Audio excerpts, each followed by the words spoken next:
नमस्कार। दो महानुभाव हैं इस पृथ्वी पर जिनके सोचने, समझने और बोलने की जो कम्युनिकेशन की जो टेक्निक है वो काफ़ी मिलती-जुलती है। एक महानुभाव हैं अमेरिका में, उनका नाम है इलॉन मस्क। उन्होंने बहुत सारे ऐसे प्रोजेक्ट्स लिए हैं जो आज दुनिया में दुनिया की इकॉनमी को सँभालने में, अमेरिका की इकॉनमी को सँभालने में, चलाने में बहुत मददगार हैं। जै उसमें आप सब जानते ही हैं टेस्ला जैसे इलेक्ट्रिक कार्स का जो चलन शुरू किया एलोन मस्क ने। फिर दूसरा उनकी स्पेसएक्स कंपनी जो उन्होंने प्राइवेट स्पेसक्राफ्ट भेजने शुरू किए। अब उनकी एक स्टार इंटरनेट है जो अब धीरे-धीरे इंटरनेट को रिप्लेस कर रही है बहुत सी कंट्रीज़ में, इंडोनेशिया में कर ही दिया है। ऐसे उन्होंने फिर ट्विटर खरीद लिया जिसका नाम उन्होंने एक्स कर दिया। तो कम्युनिकेशन पे उनका एक कंट्रोल होते जा रहा है। उनको पता है किसको क्या बोलना है, कब कहना है, कैसे कहना है, अपनी कम्युनिकेशन के थ्रू पैसे कैसे बनाए जाते हैं। उनका मानना है कि वो अद्भुत हैं, आउटर स्पेस से आए हैं, ह्यूमन नहीं है। Like, how does this motherfucker have all this time and all this energy and all these ideas, and then people just let him do these things? Because I'm an alien. Because I'm an alien. I wonder. It's true. I mean, if there was one. ऐसे ही एक महानुभाव भारत में भी हैं जिनका मानना है कि जिनको विश्वास हो चुका है अपने एक्सपीरियंसेस से कि वो बायोलॉजिकल नहीं है, वो बाहर से आए हैं। उनको डायरेक्ट देवदूत बनाकर भेजा है भगवान ने और वो इस देश का कल्याण करेंगे। तो दोनों के विचार बहुत मिलते जुलते हैं। मैं कन्विंस हो चुका हूं कि परमात्मा ने मुझे भेजा है। परमात्मा ने मुझे भेजा है। ये ऊर्जा बायोलॉजिकल शरीर से नहीं मिली है। ये ऊर्जा ईश्वर ने मुझसे कुछ काम लेना है। अब एक इंटरव्यू में उन्होंने कहा कि भाई मोदी जी का फैन है वो। I am a fan of Modi, so. तब वो उस बात को ज़्यादा उछाला गया। हालांकि उन्होंने पूरा इंटरव्यू अगर आप देखेंगे तो उन्होंने कहा है कि भाई मोदी जी उनकी फैक्ट्री पे आए थे, उनसे मिले, वो भी उनसे मिले, उन्होंने उनसे रिक्वेस्ट किया कि भारत में इन्वेस्ट करिए और इस तरह की बातें हुई। किसी ने पूछा आप मोदी जी के फ़ैन हैं? बोला हाँ है भाई। भाई वो तो बिजनेसमैन है, फ़ैन तो होगा ही ना। I'm actually incredibly excited about the future of India. I think India has more promise than any large country in the world.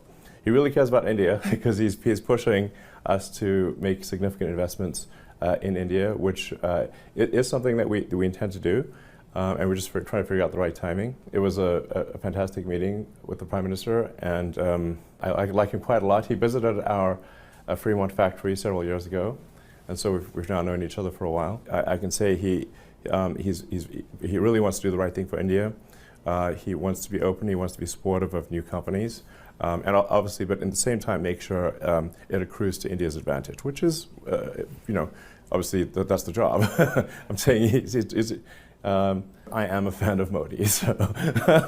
कोई प्रधानमंत्री किसी देश के बड़े देश जैसे इंडिया में जहाँ इन्वेस्टमेंट अपॉर्चुनिटीज़ हैं, तो अब उसने बोला कि मैं भारत आऊँगा। अभी आ नहीं रहे हैं क्योंकि वहाँ से नहीं आके वो चाइना चले गए। तो इस तरह की जो बातें हैं, जो लोगों को ऐसा सर्व ज्ञान होने लगता है कि वो ऐसी पावरफुल पोजीशन में पहुँच गए हैं जहाँ से उन्हें देवत्व प्राप्त हो चुका है, या आप आउटर स्पेस से आए हैं। अब आप मोदी जी को सुनिए, उनको भी देवत्व प्राप्त हो चुका है क्योंकि उनके एक्सपीरियंसेस ऐसे हैं। अगर आप इसको सीरियसली सोचें तो उनके एक्सपीरियंसेस ऐसे हैं, उन्हें विश्वास ही नहीं हो रहा कि लोग उन्हें इतना प्यार कर रहे हैं सिर्फ उनके कम्युनिकेशन के। और उनने कोई ऐसा कोई जादू तो दिखाया नहीं, कोई जीसस या गुरु नानक या इस तरह के किसी देव पुरुष की तरह उन्होंने कोई ऐसा चमत्कार तो दिखाया नहीं। सिर्फ उनका कम्युनिकेशन इतना अच्छा है जनता से, जो चीज़ वो कहना चाहते हैं वो दूसरों की ऊपर भारी पड़ती है, दूसरों की जो कम्युनिकेशन स्ट्रेटजी है उस पर भारी पड़ती है। सिर्फ इस वजह से आप देखें कि पिछले 25 साल थे वो राजपाट चला रहे हैं, पहले गुजरात में और पिछले 10 साल थे देश भर में।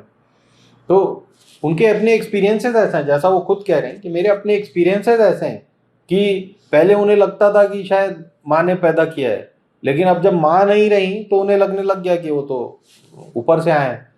अब उनके 3 भाई और हैं, उनको नहीं लग रहा वो अपनी माँ से ही पैदा हुए, लेकिन क्योंकि इनके एक्सपीरियंसेस डिफरेंट है। कि शायद परमात्मा ने ही मुझे किसी काम के लिए भेजा है, किसी पर्पज के लिए भेजा है, और वो ही मुझसे ये पर्पज की पूर्ति के लिए दिशा भी देता है। तो शायद कोई दैवी शक्ति कहो, कोई ईश्वरीय शक्ति कहो, उसके बिना ये सब संभव नहीं है। तो मैं तो उसी के हवाले हूँ, लेकिन वो दिखता नहीं है। उसी तरह से मस्क के एक्सपीरियंसेस डिफरेंट है। तो इस बात को आप समझें कि ऐसा भी हो सकता है इंसान के साथ। हो सकता है पुतिन भी ऐसा सोचते हो सकता है वो शी भी ऐसा सोचते हो, शी जिनपिंग जो है, और उधर नॉर्थ कोरिया में भी एक आदमी है किम जोंग, वो भी हो सकता है ऐसा सोचता हो। तो आदमी के एक्सपीरियंसेस उसका माइंडसेट बनाते हैं, और ये 2 एग्जांपल्स आपके सामने हैं, आप देखें और डिसाइड करें। हिंदुस्तान जिंदाबाद।